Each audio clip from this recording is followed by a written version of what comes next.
On a Friday night late last year, a group was gathered in the auditorium at the Jackie Robinson YMCA in Choice View.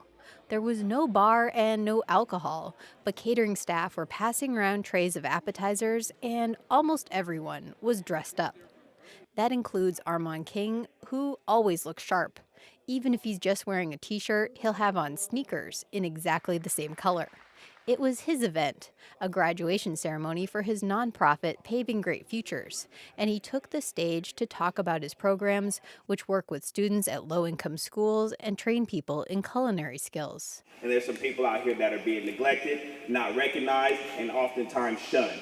So use us, not use, I hate the word use, let's change it, a you word. Utilize us to get to the people that need the help the most. One by one, people who completed his training classes went up to the stage to get a diploma.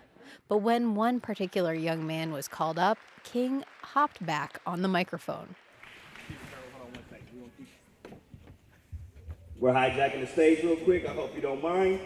But this gentleman right here is an example of what we're trying to do. Got something for this guy right here that he had no idea he's gonna get this big fake check.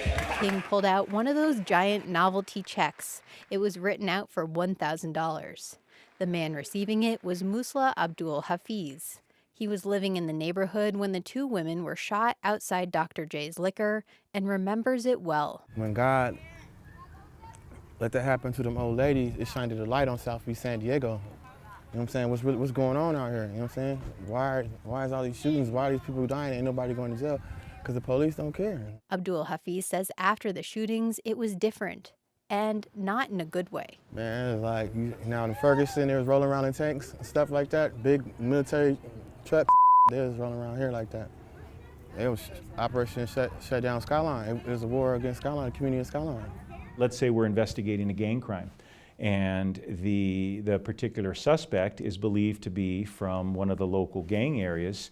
And I'm very open and honest with them that that area is going to be flooded with officers who are looking for witnesses, looking for other potential victims, and looking for some type of cooperation. Lieutenant Manny Del Toro has been with the San Diego Police Department for almost 30 years and spent a lot of time in the Southeastern Division. He says he has heard the criticism before that after a shooting like the one at Dr. J's, there were too many police officers and too many arrests. We don't get a lot of cooperation in the gang cases, so it forces us to, at times, take extra enforcement action in a particular area. But Del Toro also says that for every person who's complaining about over-policing, there's also someone who's complaining the police don't do enough. I asked them to put themselves in the shoes of the community member who is a good kid, was a victim, was really an innocent bystander. Don't we owe it to that person as well, who would maybe even say that they're under-policing or that we don't care enough to put a lot of effort into it. And that's what happened after the Dr. J shooting. Some people saw it as flooding the streets with officers arresting everybody. Others actually became more willing to work with police. I was in tears, and I said, we got to do something. This is out of hand. Abdur Rahim Hamid is the founder of the Black Contractors Association in San Diego. After the shooting, he joined up with other black leaders from the area and started a group called Black Men United. I put out a flyer, asking for information and a reward. And I said, brothers don't kill brothers, and they damn sure don't kill mothers. Black Men United had multiple approaches. Some members went out to meet with gang leaders to ask them to call a truce and stop the violence. They worked on finding jobs for people who were in gangs and wanted out. And the group started working with police, which created a generational divide. And it really, to some degree, turned the young people away from being close with Black Men United because they didn't want to be involved with an organization that appeared to have an alliance with law enforcement. We had a lot of elders from our community that were now reaching out to law enforcement to what they would say is, please come stop the violence. Armand King says the generational rift about whether to work with police still exists today. That was kind of like the green light to law enforcement to come in and just smash on black and brown individuals that fit the description of a gang member.